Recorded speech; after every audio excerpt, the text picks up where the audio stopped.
But as we get going. Thank you. And the meeting, we are now going to start on our nonpartisan meeting tonight. And I'm absolutely delighted to have Kathy Wheeler from the League of Women Voters. And I'm in the same league. This is North and Central San Mateo County. Other members of our club, such as Bill Newell, are part of the South County League of Women Voters. And this a big part of the election season for me is also working with the league. And Kathy is the Voter Services co-chair. And she and her partner, Margie, are the ones that are putting on the candidate forums and the pro and cons. And so we've got city councils that have candidate forums across our north and central part, and I'm sure that South County also has for the southern part of the county. And I'm going to go ahead. As I mentioned, if everybody would please mute other than Kathy, we will have Q&A as we go along. Kathy, as we do each proposition. Yes, and if people can, you should have under reactions in your Zoom, you can raise your hand. Perfect. Yes. The other way to do it, I don't know if you have chat enabled. People can put their question into chat. That's another way to do it. We'll just figure it out. Okay.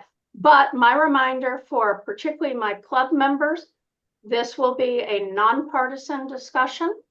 And after Kathy is finished with her presentation, we will have a partisan discussion. We'll talk about who's in favor and who's opposing and all of that. So without further ado, Kathy, over to you. Okay, thank you, Susie. Thanks for the nice introduction. I appreciate it. Let me share my screen.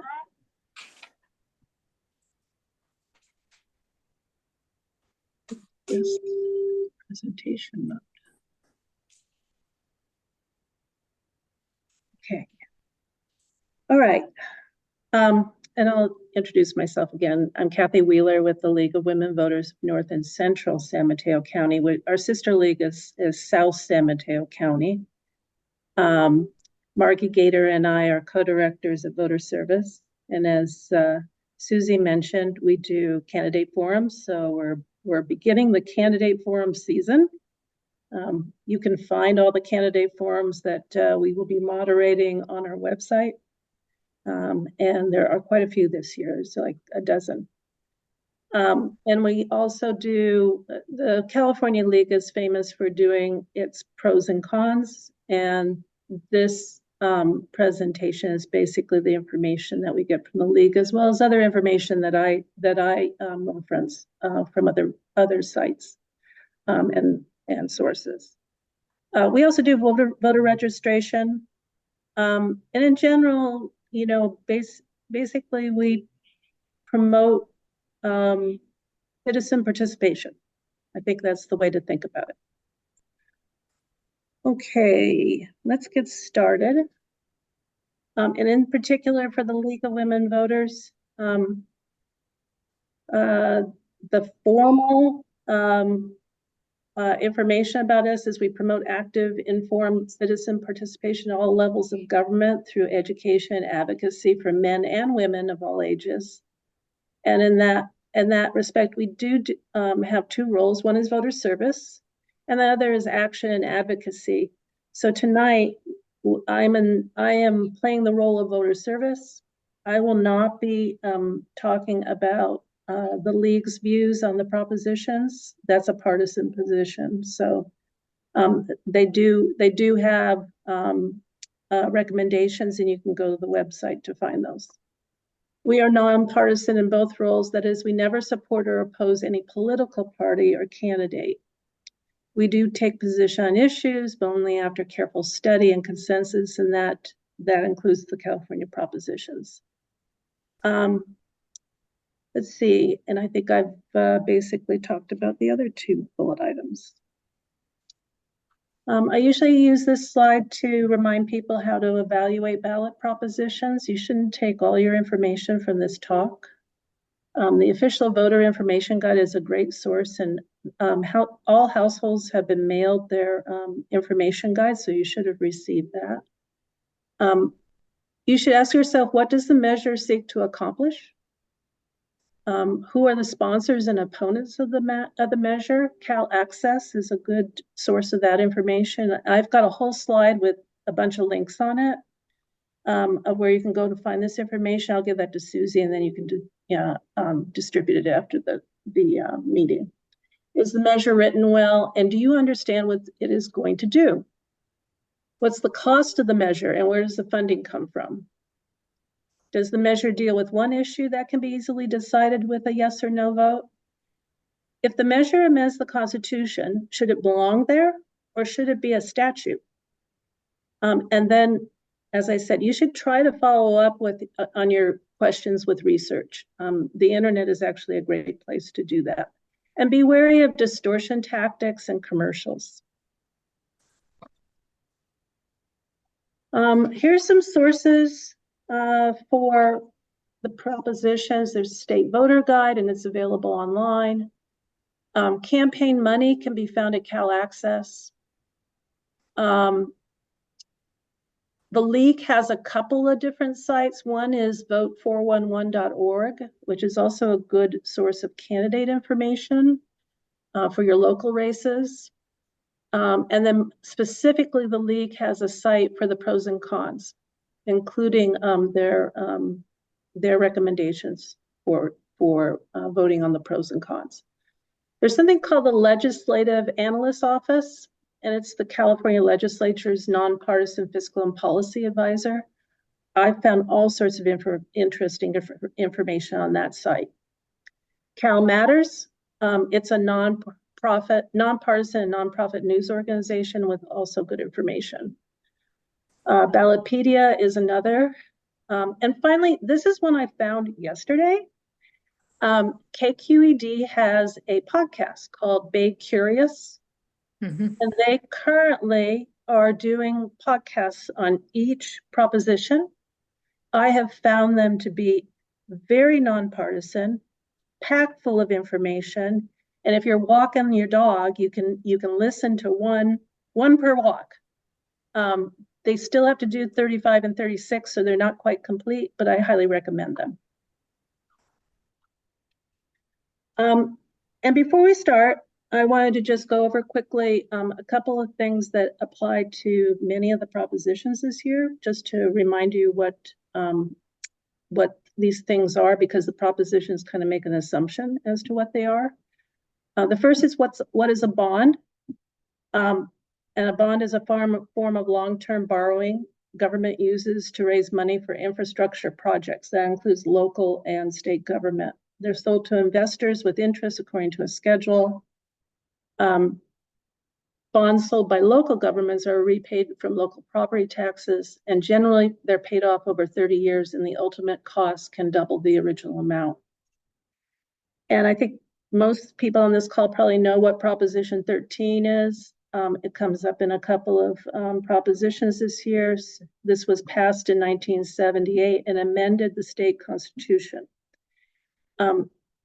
It decreased property taxes by limiting the rate to 1% of assessed value, but it also requires a 2/3 majority in local elections to increase taxes that have specific purposes. So what does your vote mean? This is another, I think, good reminder for people. A yes vote means you want to change. So when we get to the first proposition we're going to talk to, there's usually a question for the proposition. And if you answer it yes, you want to change something and that you favor what is being proposed. And a no vote generally means that you want to keep things the way they are, or at least you don't favor this particular change. So what are the League of Women Voters pros and cons? Their unbiased, nonpartisan explanation of state ballot measures creates an understanding of the issues, the context, and the arguments for and against, so you can make an informed decision. Another piece of information, there's generally 4 types of propositions. There's the legislative, which begin as resolutions or bills, and there's 2 of those. There's citizen initiatives. Those are the ones that are created from petitions circulated for a requisite number of voter signatures, and there's 5 of those. And then finally, there's initiatives. Those are proposed legislative or constitutional changes. There's 3 of those this year. And then there are referenda, which allow citizens to approve or reject legislative enactments, and there aren't any on the ballot this year. Do we have any questions yet, Susie? No. Okay, so there's 10 ballot measures this year. And the first is Proposition 2, which authorizes bonds for building and repairing schools. And the question is, should voters let the state sell $10 billion in bonds to help build and repair public schools and community colleges? So the state legislature placed Prop 2 on the ballot. California's last approved a similar bond in 2016 for $9 billion, and over 20-year bonds have totaled $31.8 billion. For public school districts, the state usually pays 50% of new construction projects and 60% of renovation project costs, and school districts are expected to pay the remaining costs using local funds.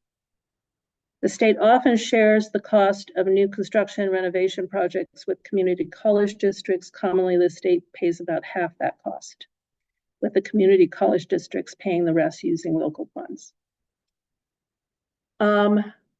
So in particular, the situation is that many public schools and community colleges need repair, renovation, and new classrooms. So this is one way for the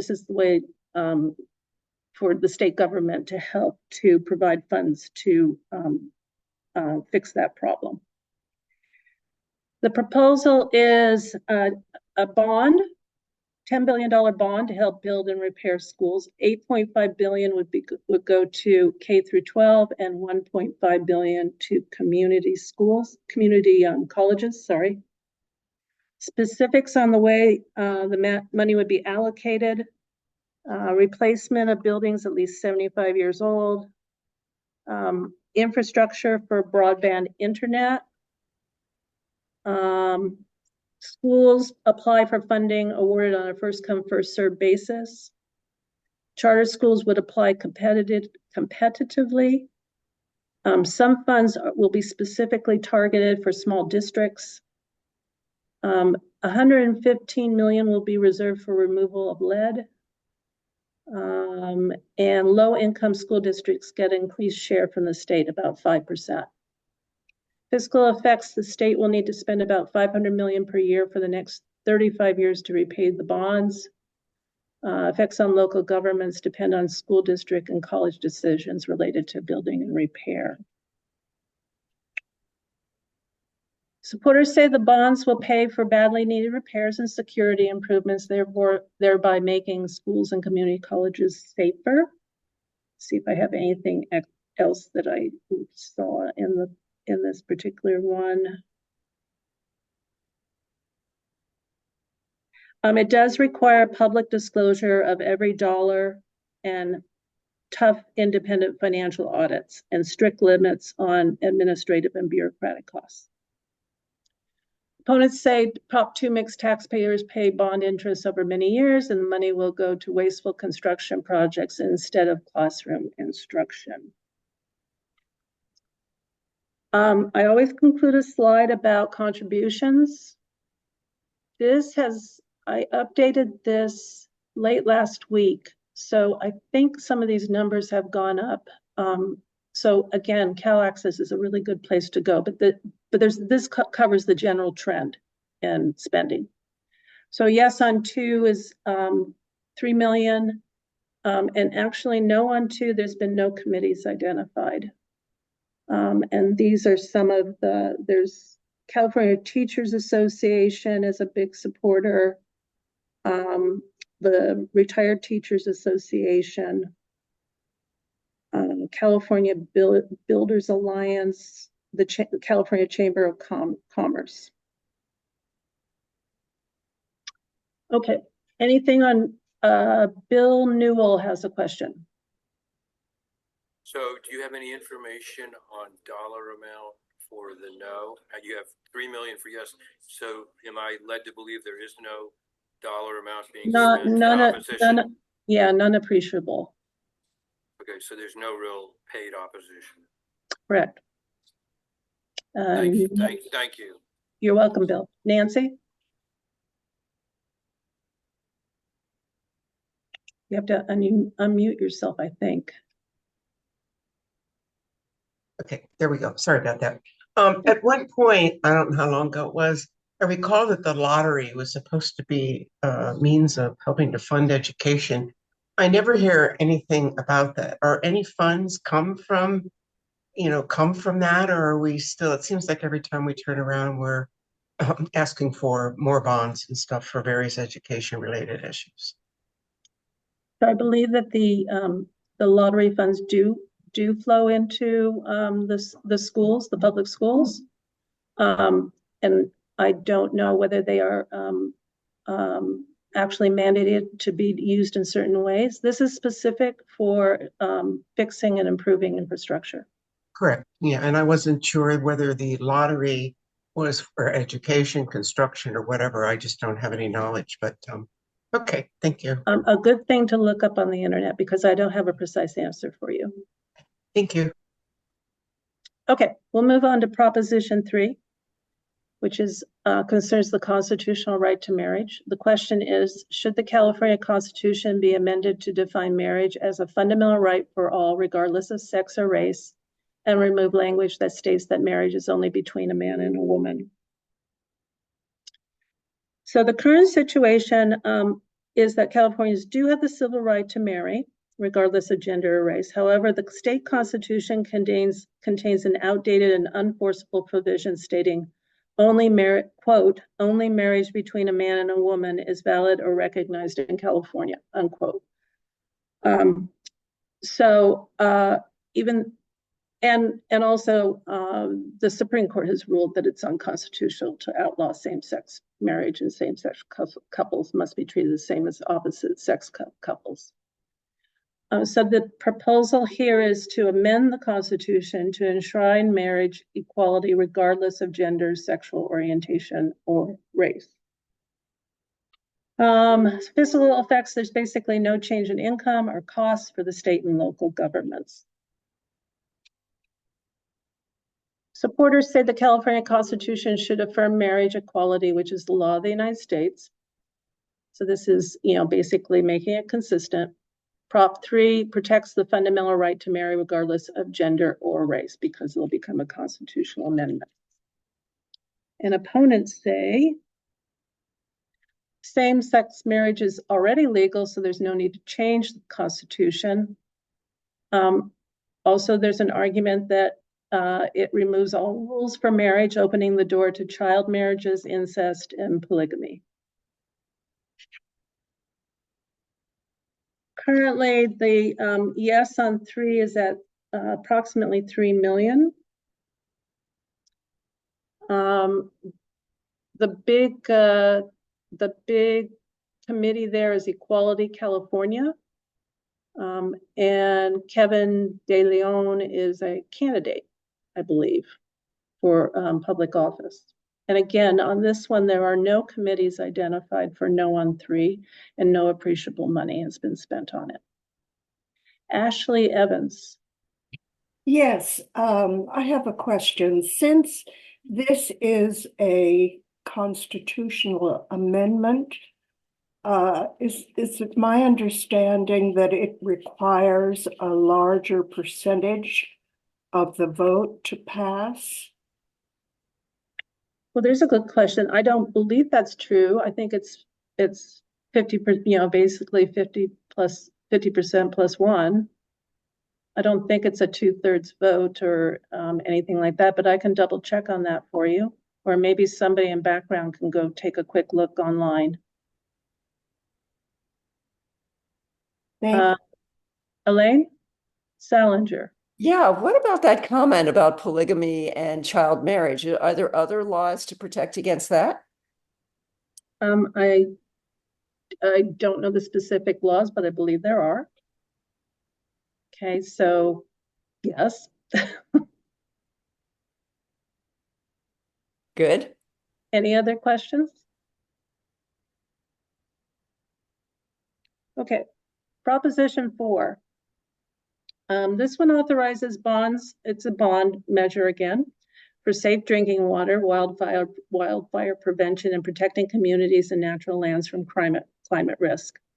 So the question is, should voters let the state sell 10 billion in bonds for various projects to reduce climate risks and impacts? Okay, so in 2022, Governor Newsom was going to invest $54 billion from the state's general fund into the California Climate Commitment, a group of initiatives to address critical issues from climate change. The budget deficit caused $9.4 billion to be pulled. This proposition proposes $10 billion in bonds to replace that $9.4 billion.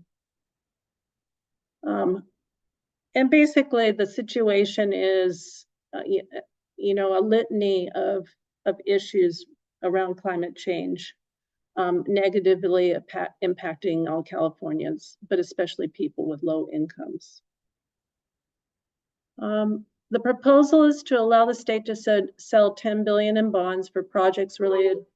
Oh, excuse me. I have the door open right now because I'm in Half Moon Bay, but it's even hot here. For projects related to water, wildlife, coastal resilience, fish, wildlife, clean air, and to mitigate extreme heat.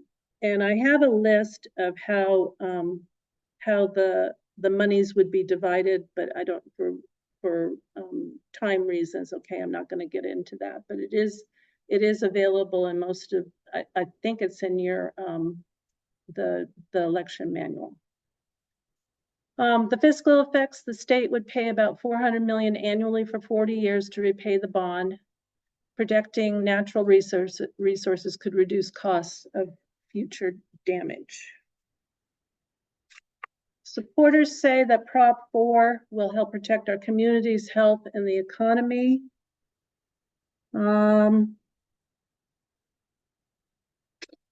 According to California's fourth climate assessment, the cost of climate change to California could be more than $113 billion annually. Prop 4 funds will provide the necessary investment to help our state become more resilient. And California is already paying a price for failing to prepare for drought and climate change. Opponents say the bonds are the most expensive way to fund government spending and should not be used.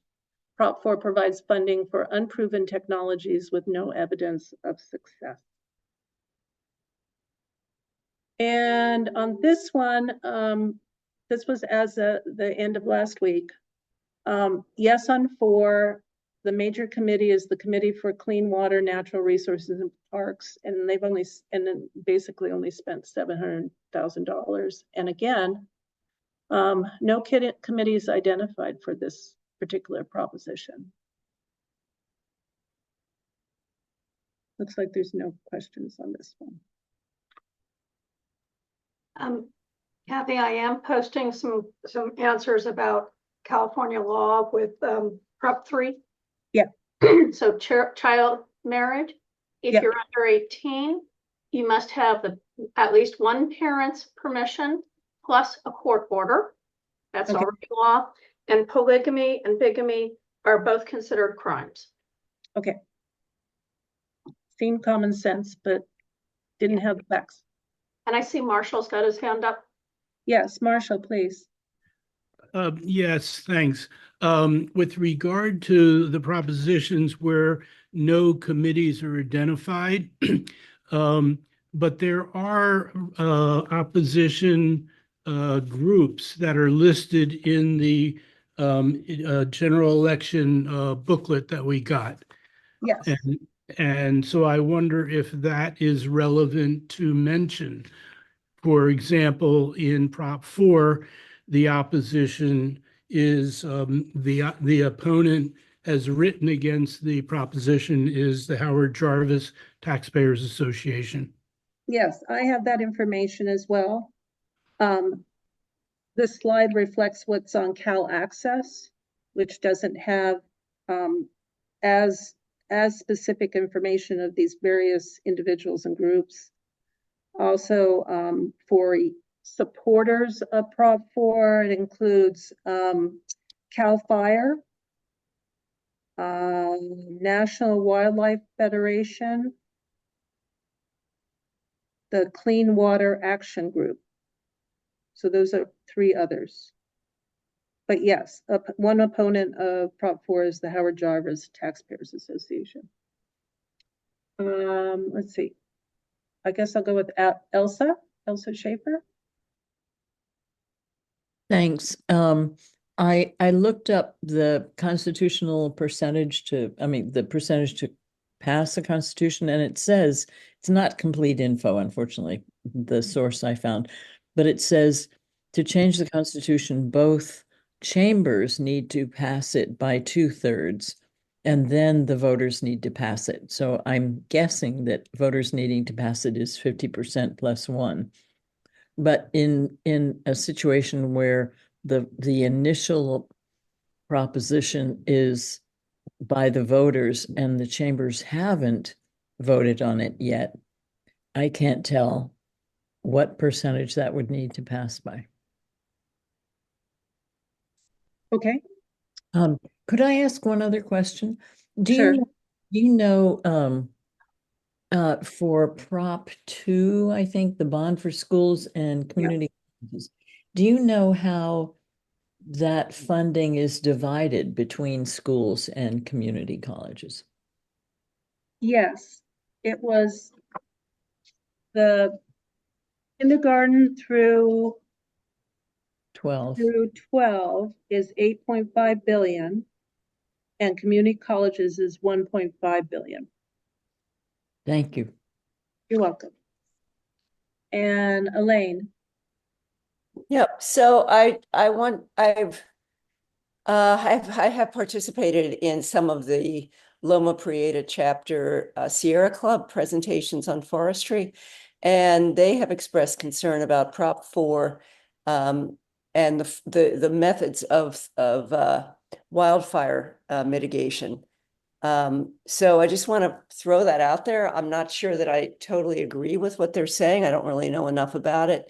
What I would wish is that they would use practices that have been developed by indigenous people as opposed to clear cutting and things like that. So I just want to mention that people might want to look into that.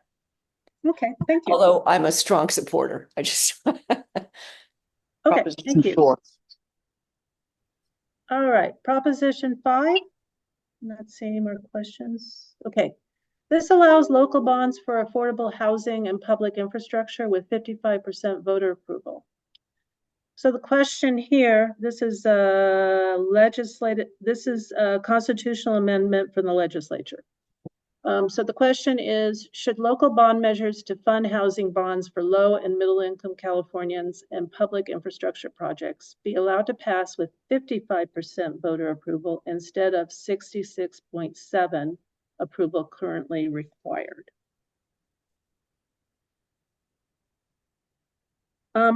So Prop 5 will allow local bond measures to fund housing for low and middle income Californians and for public infrastructure, including roads, water, and fire protection, to be approved by 55% of the voters rather than the current 2/3 approval requirement, which came from 13th, Prop 13. The bonds must include specified accountability requirements, including a citizens oversight committee and annual independent financial and performance audits. Prop 5 would also allow local governments to assess property taxes above 1% assessed value to repay the bonds. And this was put on the ballot by the state legislature. Okay, so that's the situation. And there's also a note here about affordable housing is a key issue across the state. The proposal is pretty simple. It's to lower the voting requirement for local bond measures from 2/3 to 55%. The fiscal effects here. So the Legislative Analysis Office says that the lower voter approval requirement will result in an estimated additional 20 to 50% of local bond measures being passed. This is based on results from previous elections where the yes vote was greater than 55%, but still less than the required 2/3. Those measures would have raised a couple of $2 billion over their lifetimes. A lower threshold for approval might encourage local governments to put more bond measures on the ballot. If passed, property taxes would increase to cover the cost. So the amount of increased funding for housing and infrastructure is not clear. The ultimate fiscal result rests in the hands of local governments and voters. And obviously there's little effect on state budgets, okay, because this is about local bond issues. So supporters say that Prop 5 will give local communities more tools to make housing affordable. It'll allow local voters to address community needs such as housing and safe streets. Let me see if I've got anything else besides this for Prop 5.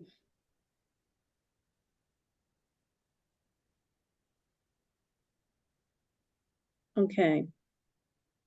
And opponents' arguments.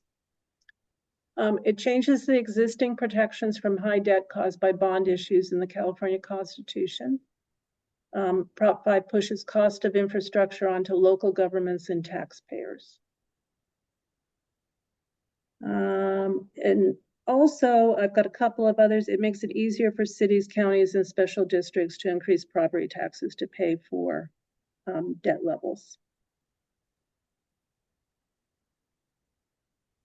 Okay, this one has significantly more money, and I believe that this money has actually increased over the weekend. The yes on 5 includes the Chan Zuckerberg Initiative advocacy. Also, California Professional Firefighters, the California Labor Federation, and the California Democratic Party. Opponents include the California Association of Realtors, and they have contributed a significant amount of money. California Homeowners, Businesses, and Taxpayers, which is a committee, and the Howard Jarvis Taxpayers Association, as well as the California Republican Party. Okay, any questions on Prop 5? Pat Willard. Yes, so does local mean county by county or even cities? And I ask that because Particularly cities. it's sort of hard for me to imagine the city changing property tax, but anyway. Okay, so including cities. And we don't know or Local government. okay. And I wish I knew what the agenda is on the people who are voting no.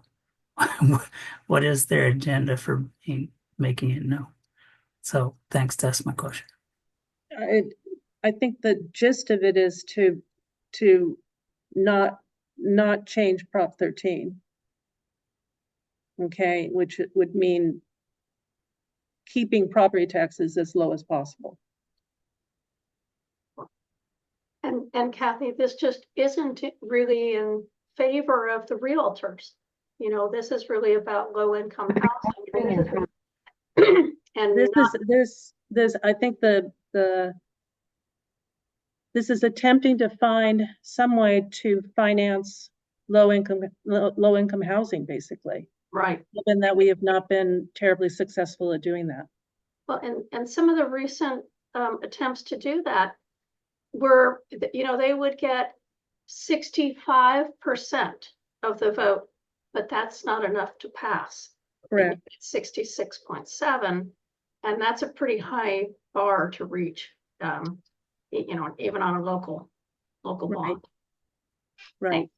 And there's many examples of that, by the way. You can find those pretty easily on the web of where they there were initiatives to float bonds for housing, and they didn't meet the 2/3 majority. Okay, Prop 6. Oh, hang on, Elsa, you got your hand up? Oh, Elsa, yeah.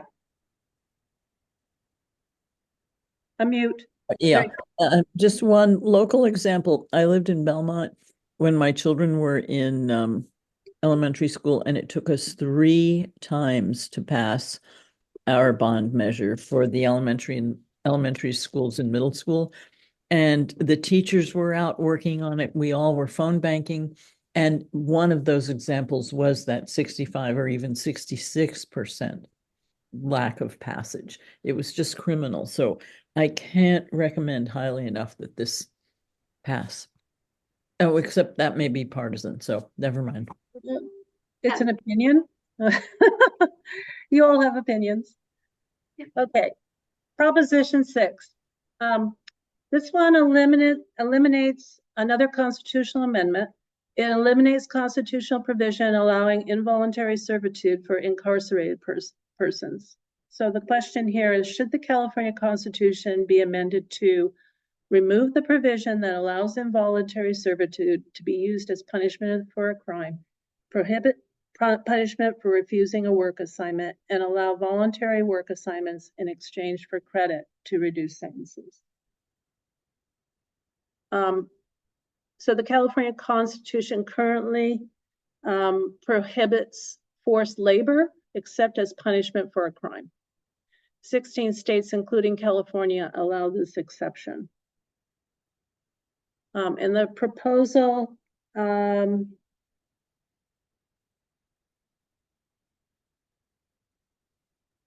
think I'll skip that. The proposal is to amend the Constitution to prohibit involuntary servitude for any reason, prohibit disciplining people in prison who refuse a work assignment. And the physical effects, the effect on state and local costs are uncertain. Any effect unlikely to exceed tens of millions of dollars annually. Is there anything else on physical effects that's interesting? Let's see.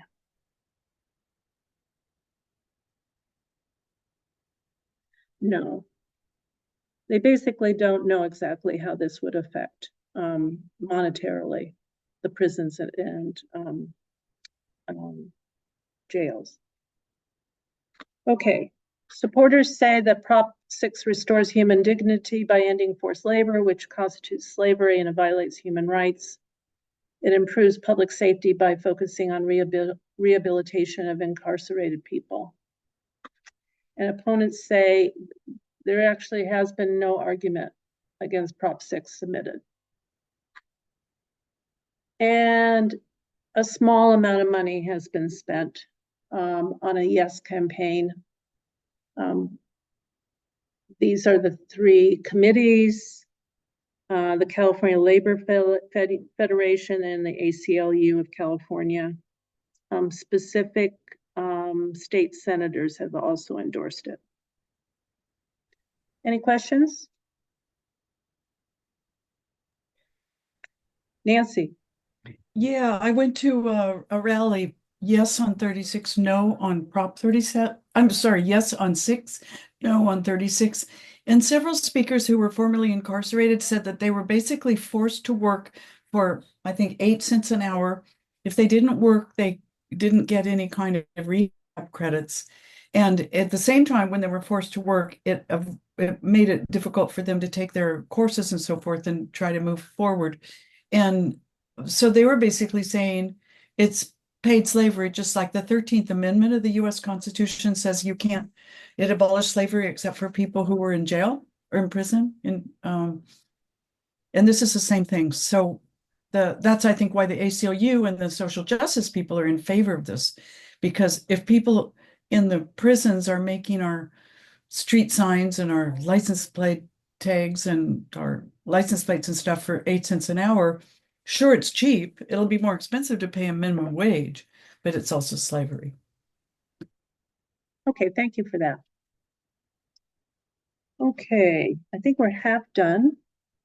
Now we get into the 30s. Oh yeah, I forgot to tell you the good news. There are no dialysis propositions this year, which I found extremely, yeah, actually made me very happy. Okay, Proposition 32. It raises the minimum wage. And this is a citizens initiative. The question is, should California raise its statewide minimum wage to $18 an hour by January 1st, 2026, and then each year based on inflation? Okay, so in 2016, California's legislature passed a bill to incrementally raise the state minimum wage to $15 an hour with yearly adjustments based on inflation. 2016. As a result, the current minimum wage in California is $16 an hour. The California Legislative Analyst Office predicts raising the minimum wage to $18 an hour will result in higher wages for workers, slight price increases, lower business profits, and an uncertain impact on job numbers, which could slightly increase or decrease. So, and there's an acknowledgement here that certain industries and cities have higher minimum wages. So some cities have basically legislated that minimum wages are even higher. So the proposal is to raise the minimum wage to $18 an hour for all employers by 2026. The wage would adjust for cost of living each year and would not lower wages for people already making over $18 an hour. And the fiscal effects, higher wages for state and local employees will increase government costs. Revenues will likely decrease. Lower use of Medi-Cal and CalFresh could save hundreds of millions of dollars a year. Business costs increase, leading to higher prices for products and services.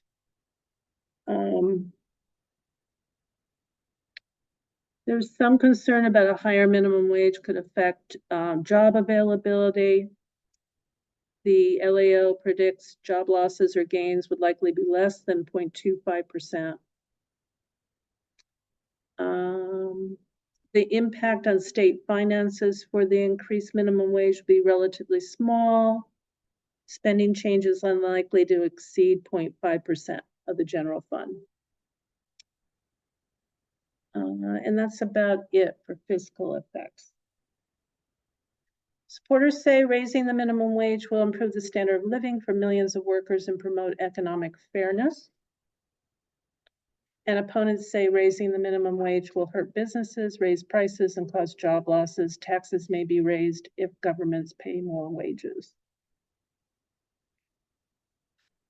And contributions. 10.5 million on the yes.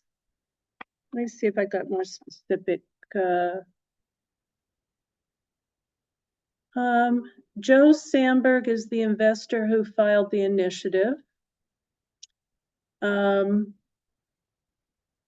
Looks like there's a labor union that has endorsed it, the Living Wage Act, which is another committee. Opponents include this is a committee, Californians Against Job Losses and High Prices, the California Restaurant Association, the California Chamber of Commerce, and the Grocers Association. Okay, I'll go with Marshall first. Marshall Deneau. Thank you. Why would it reduce the use of Medi-Cal and CalFresh? And why would it reduce income for the state? I guess I should read but I don't even find that in the brochure. Yeah, I believe that because it gets people above the threshold of those who would qualify for that service. Oh yeah, okay. Right? Yeah. And it's a little bit of a nit, I think, but I think that's the reason why they put that in there. I see. Okay, thanks. Yeah, yeah. Nancy? Good band? Oh, no, I'm so sorry. I meant to lower my hand long ago. But I was going to say the same thing. People get paid more so they don't qualify for food stamps or Medi-Cal. Okay. Well, I'm glad you agree with me. Let's see, on to Prop 33. Oh, hang on. We've got Oh, Joanne. Hi. Joanne, sorry. Oops. Hi. Just the news had on either yesterday or today that a study just came out about that refuted the minimum wage raise that just was passed recently in California, and they did not lose jobs. They did not have the percentage that they raised prices to support it was next to nothing, and that all of the things against it was not true. It did not do what they thought that they would have. All those, the problems did not happen, and no jobs were lost. Jobs were gained. Okay. So thank you for the information. Yeah. All right, Prop 33. This is also a citizens initiative. Expands local government's authority to enact rent control on residential property. So the question is, should the Costa-Hawkins Rental Housing Act of 1995, which is state law, be repealed so local governments can regulate rents? Okay, so California's growing housing shortage over the last 50 years has caused rents to increase. Some cities chose to enact rent control laws. San Francisco, San Jose, Los Angeles, Oakland all have rent control, which has helped mitigate rising rents. Landlords afraid that they would not make a profit on their rentals. Oh, let me back slide. Sorry. Landlords afraid that they would not make a profit on their rentals promoted the Costa-Hawkins Rental Housing Act of 1995, which was voted into law. Costa-Hawkins halted the tenants movement, giving landlords more control of rental rates for new buildings entering the market after 1995. Costa-Hawkins limits local government's authority to enact rent control laws in these three ways. No rent control laws for single-family homes. No rent control laws for any housing built after 1995, and housing includes apartments. No laws to control what landlords can charge a new renter. Prop 33 would end these three limitations and allow local governments to implement their own rent control laws. So that's basically what this is about repealing that law. Let's see, did the league put anything other? No, I covered it. So fiscal effects. Actually, yes, let's go into fiscal effects, and then I'm going to state what a yes vote on this and what a no vote means, because I think it's important. So fiscal impact, reduction in local property tax revenues of at least tens of millions of dollars annually due to likely expansion of rent control in some communities. Little effect on state budgets. It really depends on how many cities and counties pass rent control and what landlords do. So this is one of them that you can go and you can find a lot of information of what could happen that go either way in terms of, tax revenues increasing or declining, costs increasing, declining. They're just not quite sure what would happen.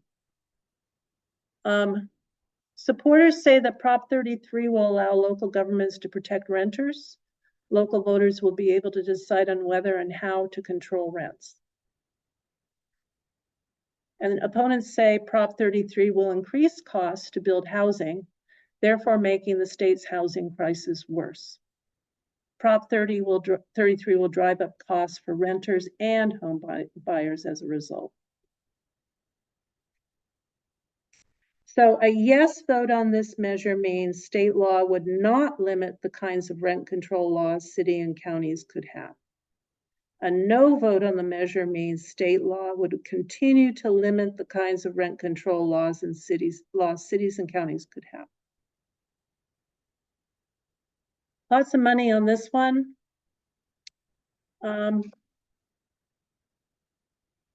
This one includes, so this one, there's one here. I meant to amend this slide because there's one organization on the yes on 33 that's important to know because of the next proposition. So, again, there's the Kevin De Leon committee, and then there's a consortium of renters and homeowners for rent control. One important organization that is for this proposition is the AIDS Healthcare Foundation. They are a large, very large healthcare provider. That they also provide low-income housing. So that's how they're interested in this. California Nurses Association, the ACLU, the Democratic Party, and several other, there's a whole list of several other organizations that support this. United Teachers of Los Angeles. And of course, the major no on this is the California Association of Realtors. Other real estate associations, the Californians for Responsible Housing. I don't know what that is made of. I would have to go do a quick check on that. But the California Chamber of Commerce is against this. The Small Business Association is against it. I think those are the most noticeable ones. Kathy, we had a request. Can you repeat again what the yes vote and no vote mean? Yes, indeed. So on this one, I'm gonna go up. I'm gonna go fast. I'm gonna go up here. So the question is, should the Costa-Hawkins Rental Housing Act be repealed so local governments can regulate rents? And the result of a yes vote would result in state law would not limit the kinds of rent control laws cities and counties could have. In other words, the Costa-Hawkins Rental Housing Act would be repealed. A no vote means that Costa-Hawkins would continue, and the state law would continue to limit the kinds of rent control laws cities and counties could have.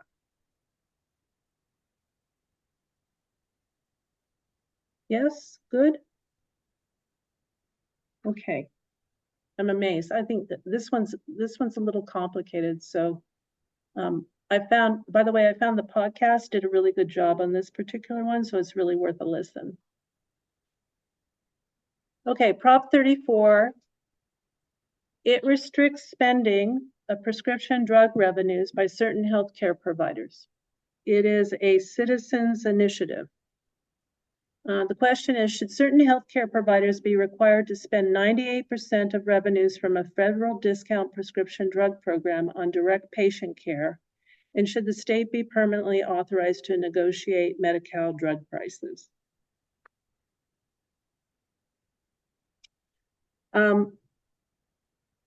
Before 2019, Medi-Cal, which is the California version of Medicaid, paid for the cost of prescription drugs in different ways. In 2019, the state adopted a single approach called Medi-Cal RX. Medi-Cal RX tries to save the state of California money because Medi-Cal pays for drugs at more discounted prices. However, while Medi-Cal RX is not currently reflected in state law, it is the approach used to pay for drugs in Medi-Cal. So this is the second part of the question. This would make Medi-Cal RX part of state law. The first part is about limiting how certain healthcare providers spend revenues realized from this drug discount program.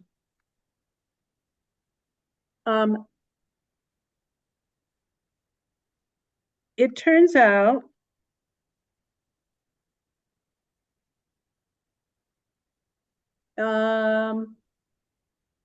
Let's see. So all of this is on this slide is true. Fiscal effects could be millions of dollars to identify and punish providers who violate the law. Fines will likely be imposed on those providers. One thing to note about this proposition is that the healthcare providers that meet the criteria set forth in this proposition is quite limited. And it turns out that the major healthcare provider is the AIDS Healthcare Foundation. So I think I can say this. There are some people who believe that this is meant to punish the AIDS Healthcare Foundation. Okay, it's a retaliatory proposition. Okay, but I'm not here to say that one way or another. I'm just giving you data that is out there and available to you. So opponents, let's see, let's continue on. So supporters say that Prop 34 will ensure money from discounted drug programs is used for direct patient health care. Prop 34 will make the discount program permanent. And the opponents say that it targets one healthcare provider that supports rent control, and I'll just tell you, it's the AIDS Healthcare Foundation. Federal law allows profits from drug discounts to support any nonprofit mission of healthcare providers. So there's a lot of money spent here again. Okay. And those who, where is it? Okay. The no is Stop the Revenge Initiative, which is 1.1 million currently. But I think these, like I said, I didn't update these. So I think the numbers have gone up on no. And the yes includes a group called Protect Patients Now, which is a coalition of women, vets, LGBTQ plus groups, advocates, and patient groups. Okay, and Susie. So first, I see a note from Nancy Goodvan saying, because the AIDS Healthcare Foundation uses some of their money to support Prop 33, rent control, the opponents don't want to allow that. And that kind of goes with my question, which is, aren't there two issues in this proposition? Not, and now I'm trying to remember, is that a league thing that the league wants the question to only be single, or is that actually the ballot proposition? It's the ballot proposition. So it should only be one topic, one question, and this isn't. This is two questions. Yeah, I can't comment on that, Susie, except to show you what the question is. It clearly is two questions, right? Yeah. Draw your own conclusions, I guess, is what my standard reply is. All right, thanks. Sure. Any questions on 34? Any more? No? Let me take a sip of, oh, we got some. Sorry, Okay. I'll just say, you can hear, oh, sorry. You can hear about this in the healthcare report, but it just feels as though it's a no-brainer. And absolutely, yes, it's two different things. But it feels like a no-brainer to pass. Particularly that first one. All right, Pat Willard. I'm I'm not thinking it's a no-brainer because it says certain healthcare providers. So who are the certains and who are the not certain? That to me is like, And that's for you to go online and research. One is the AIDS Healthcare Foundation. yeah. I'll just say, very good point.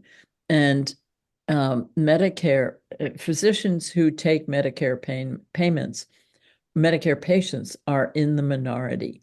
Medicare reimburses at such extremely, sorry, Medicaid reimburses at such extremely low rates that the physicians tend to say, I'm losing money on taking Medicaid patients.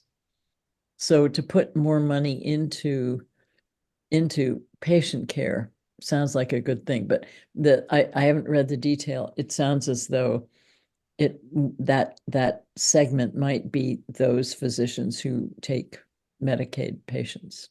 I'm just going to do a point here. We're running out of time and we've got 2 more ballot propositions. Right. We need to get a wiggle on. Okay. We will talk more after the presentation. Yeah, let's move on. The last one goes pretty fast, but this one's good. This one is a little bit more complicated. So this is Prop 35. It provides permanent funding for Medi-Cal healthcare services. And the question here is, should California make permanent an existing tax on managed healthcare plans to provide ongoing funding for Medi-Cal and other healthcare services? So Medi-Cal is a joint federal state program, and it provides free or low cost healthcare to over a third of the state's population. About half of the Medi-Cal beneficiaries are Latinx, having a role in promoting health equity. California also has a shortage of healthcare workers. So managed care organizations are health insurance plans. They receive reimbursement from Medi-Cal via state and federal monies. Examples are Kaiser, Sutter Health, okay, they're health insurance plans. And so the federal law actually allows states, and there's 18 of them that do this, to impose a tax on MCOs and actually other health services to help cover the share of Medicaid healthcare costs. So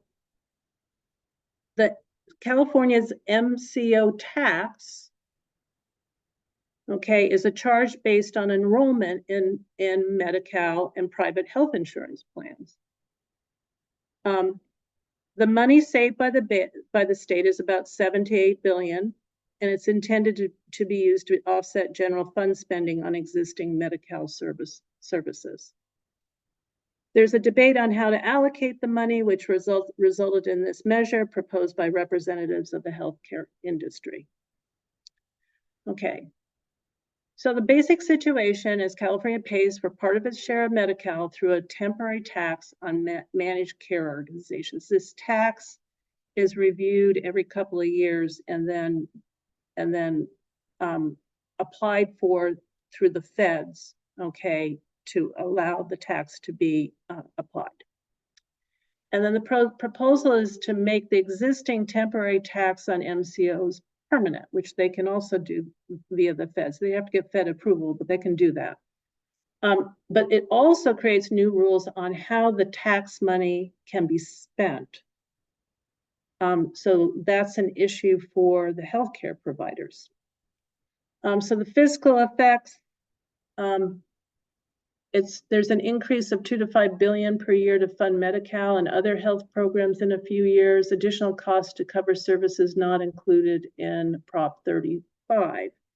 And some of the services that they're talking about are primary and specialty care, emergency care, family planning, mental health services, and prescription drugs. So basic health services, okay, for Medi-Cal, people using Medi-Cal. Let's see. Supporters say that Prop 33 will support health services and improve access to doctors that help low-income people. And then opponents say, so no arguments against Prop 35 were submitted. Let's see if, so I did find some information on what opponents say elsewhere. It reduces flexibility in how Medi-Cal dollars are allocated, and it overturns the commitments in the 2024-25 budget to fund important services, because basically if this passes, the approved budget with the feds is basically overturned, okay, to become a more permanent thing. Okay, so there's a worry that they're going to lose that funding. Supporters, there's a lot of money spent on this for the yes. Supporters include a litany of healthcare providers, Planned Parenthood, coalition of first responders, doctors, healthcare workers, hospitals. Also, let's see, California Hospitals Committee on Issues, healthcare providers. They don't want to lose their funding. And then the opponents, so on CalAccess, no committees were identified, but it does include the Children's Partnership, Pan-Ethnic Health Network, California Alliance for Retired Americans, and Courage California. So, questions about this one? Well, I will say that when we're in the post discussion, there are some arguments against it, and Yes. particularly it's what's called budgeting by the ballot, which means you're forcing money only into one place. And we've done that with education, but every time we do that, that means that there's less flexibility in the California legislator working with the budget. And so that's always something to consider when you're looking at a proposition like this. I think this is a really, on the surface, it seems okay. And if you really read into it, it's very complicated what's going on here. So if I were going to spend my time on a proposition to, be happy with my vote, this is part of where I'd spend it. Complicated issue. Yes, Elsa.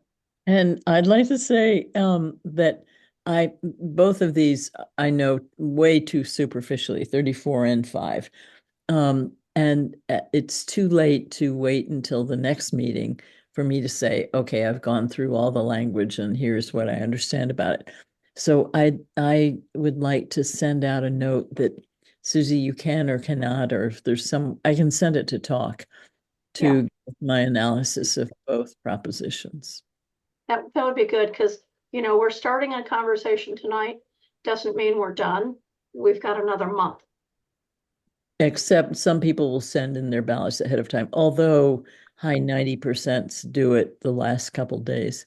But I would like to try to get that out within 2 weeks. Yeah, and we can talk some more, but let's go ahead and get through Prop 36. Okay, last proposition. Again, this is a citizens initiative. It allows felony charges and increases sentences for certain drug and theft crimes. The question is, should California allow people to be charged with felonies for possessing certain drugs and for thefts under $950 if the defendant has 2 prior drug or theft convictions? Okay, so the background on this is that in 2014, Californians approved Prop 47. Its purpose was to counteract an increase in overcrowding that was thought to have occurred by the earlier enactment of the 3 strikes law, which imposed 25 years to life sentences for 2 prior convictions for serious or violent crimes. Prop 47 addressed the overcrowding problem by reclassifying penalties for theft and drug possession under $950 from felonies to misdemeanors, unless the offender had prior convictions for serious crimes such as murder or sex offenses. The money saved were redirected into re-education programs. However, since the implementation of Prop 47, there's been a marked increase in organized retail theft and smash and grab robberies. Smash and grab robberies are those in which groups of people break into windows of stores and businesses. Although many believe that these robberies directly resulted from the decreased penalties enacted by Prop 47, there's no concrete evidence to suggest that the two are related. Shoplifting, however, has increased. It jumped 29% in 2022 and surged another 39% in 2023. So this would turn some misdemeanors back into felonies, lengthen sentences, and require some sentences to be served in prison. So specifically, it proposes to reclassify thefts of items less than $950 from misdemeanors back to felonies if the suspect has 2 or more past convictions for certain theft crimes. According to the Legislative Analyst's Office, Prop 36 would also lengthen some felony sentences up to 3 years if 3 or more people committed the crime together, add fentanyl to California's list of hard drugs, thus increasing the penalties for its sale of use, create a new class of crime called treatment mandated felony, wherein an offender previously convicted of 2 drug offenses would be offered the opportunity to undergo mental health and substance abuse treatment. The fiscal effects are increased state and local costs for prison, jails, and mental health and drug treatment, likely between tens to hundreds of millions of dollars annually. And supporters say that Prop 36 makes communities safer by holding repeat thieves accountable and making thieves and drug dealers serve tougher sentences. Opponents say Prop 36 would make California less safe by stopping crime prevention and drug treatment programs. Prop 36 would cost the taxpayer billions. And the money. Yes, on 36, actually Walmart, Target, Home Depot has spent $5 million. Long list of businesses and police organizations that have spent $6 million. Anybody else? The Retailers Association, and no on 36 is the Committee to Protect Public Safety, as well as the ACLU. And that's it. Elsa. Oh, So sorry, I failed to lower. questions. I think Nancy Goodman is very knowledgeable about 36. Well, yeah, just to say, I've also been at a couple of rallies against Prop 36, and the basic bottom line is it's rolling back Prop 47 in allegiance to all the people who are just afraid of crime. So it's got strong support. 70% of the people support it. People are scared of crime. The people against it, among myself is included, say that one of the problems is it says it's going to solve fentanyl, retail theft, and homelessness. But with fentanyl, it basically says the judge can send them to services, but it won't provide money for services. What it's going to do, since it's rolling back Prop 47, all the counties were getting money for services from Prop 47 based on an estimated number of people that weren't being arrested. All that money is going to go away. So service money for fentanyl will go away. So it doesn't really help for the judges to say, you know, go to jail or get treatment. There's no money for treatment. Number 2, with retail theft, the governor just signed a whole package of bills supported by the retailers to address retail theft more specifically.